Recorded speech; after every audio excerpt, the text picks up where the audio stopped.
Hi guys, ഒരു കിഡിലൻ spot കണ്ടാലോ? Welcome to Sunday vlog. It's me Shafeeq Chembirikka. കരയും കായലും കടലും ഇടകലർന്ന് പ്രകൃതിയുടെ ദൃശ്യ മനോഹാരിത കൊണ്ട് സമ്പന്നമായ പ്രദേശം.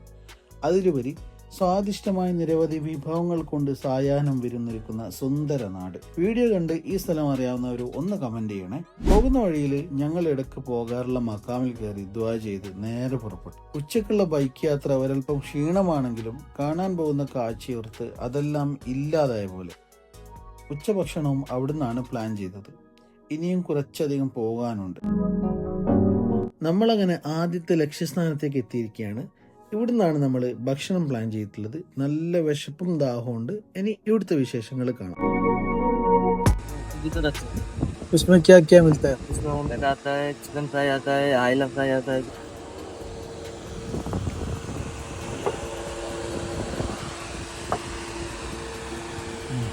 മറിച്ചോ എങ്ങനെയുണ്ട് ടേസ്റ്റ്?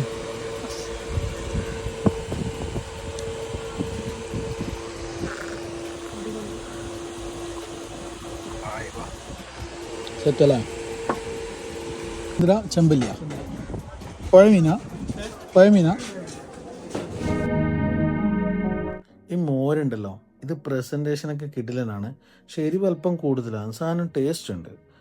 ഏതായാലും അവിടെ ഇരുന്ന് കുറച്ച് ഫോട്ടോ പോസെല്ലാം ചെയ്ത് കാഴ്ചകളൊക്കെ ആസ്വദിച്ച് കുറച്ച് സമയമായിരുന്നു. നിങ്ങൾ എന്തായാലും ഫ്രീ ഉണ്ടെങ്കിൽ ഈ ഒരു പ്ലേസ് മസ്റ്റായിട്ടും വിസിറ്റ് ചെയ്യണം. അത്രക്കും അടിപൊളിയാണ് കേട്ടോ.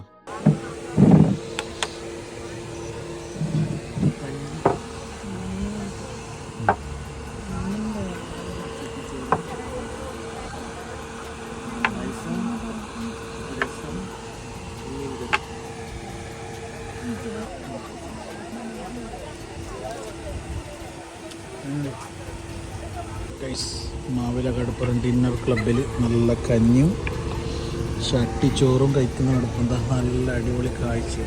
ഫുൾ ബോട്ടും കായലും സെറ്റ് കാഴ്ച. അടിപൊളി.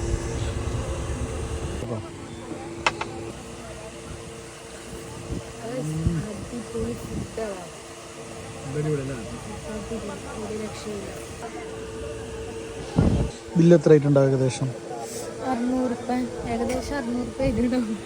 നോക്കാം. 660. ഭയങ്കരല്ലോ, കുറഞ്ഞ കൊഞ്ച് കഞ്ഞി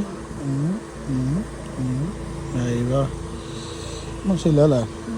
ഇത്രയും നല്ല ഫുഡ് ഇത്രയും വൈബിൽ 660 റുപ്യക്ക് സെറ്റ്. അടിപൊളി.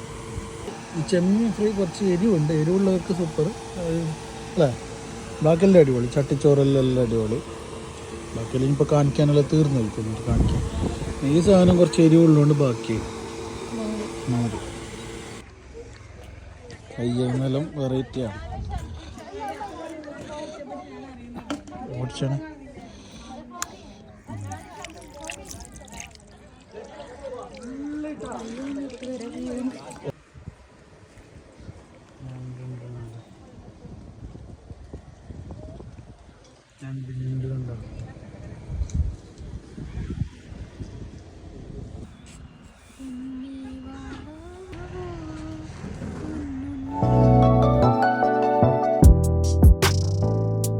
നമ്മളിനി നേരെ പോകുന്നത് ബീച്ചിലേക്കാണ്. ഇനി അവിടുത്തെ കാഴ്ചകളാണ്.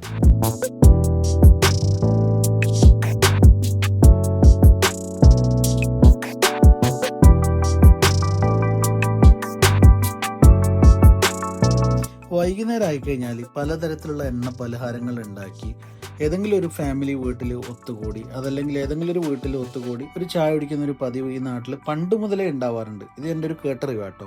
പല സ്ഥലത്തും ഫാമിലി അങ്ങനെ ഇരുന്നതായി ഞാൻ കണ്ടിരുന്നു. നമ്മളേതായാലും ബീച്ച് വൈബ് കഫേയിലാണ് ഇപ്പോൾ എത്തിയിട്ടുള്ളത്. ഇവിടുന്ന് ചായ കുടിച്ച് ട്രെൻഡിങ് ആയിട്ടുള്ള ബൺ മസ്കയും കൂടി കൂട്ടത്തിൽ വാങ്ങി. പക്ഷെ അതിനേക്കാളും എനിക്ക് ഇഷ്ടപ്പെട്ടത് മറ്റു പല എണ്ണക്കടികളാണ്. എല്ലാം അടിപൊളിയായിരുന്നു. അങ്ങനെ ഈ ഒരു ബീച്ച് വൈബ് കഫേയിൽ ഒരുപാട് പേര് അവിടെ എത്തിയിട്ടുണ്ട്. കുറച്ച് ഉള്ളിലാണെങ്കിലും നല്ല രീതിയിൽ ആൾക്കാർ അവിടെ വന്നിട്ടുണ്ട്. അവിടുന്ന് ചായയെല്ലാം കുടിച്ച് അവിടുത്തെ വൈബെല്ലാം കണ്ട് ഞങ്ങൾ നേരെ തിരിച്ച് നാട്ടിലേക്ക് മടങ്ങി. ഞാനിപ്പോൾ അസർ നിസ്കരിച്ചിട്ട് കടാങ്കോട് ജുമാ മസ്ജിദിൽ നിന്ന് പുറത്തിറങ്ങാണ്. വളരെ സന്തോഷവും സമാധാനമുണ്ട്. കാരണം എന്ന് വെച്ചാൽ നമ്മൾ യാത്രകൾക്കിടയിൽ ഇത്രയും നല്ലൊരു സൗകര്യങ്ങളുള്ള പള്ളിയും കൂടാതെ ഫാമിലിയൊക്കെ ഒന്നിച്ചുണ്ടാകുമ്പോൾ അവർക്ക് നിസ്കരിക്കാനും കുറച്ച് റീഫ്രഷ് ചെയ്യാനുള്ള സൗകര്യമൊക്കെ ഉണ്ടാകുമ്പോൾ വളരെ സന്തോഷവും സമാധാനമാണ്. അപ്പോൾ അവൾ നിസ്കാരമെല്ലാം കഴിഞ്ഞ് നമ്മൾ റെഡിയായി. അപ്പോൾ അവൾ വെയിറ്റ് ചെയ്യുന്ന സമയത്തിൻ്റെ ഇടയിൽ ഞാൻ കുറച്ച് മീനെല്ലാം തീറ്റാലും കൊടുത്ത് എല്ലാം കഴിഞ്ഞ് നേരെ നമ്മളവിടുന്ന് തിരിച്ചു വിട്ടു. Thank you so much. അടുത്ത വീഡിയോയിൽ വീണ്ടും കാണാം. ബൈ.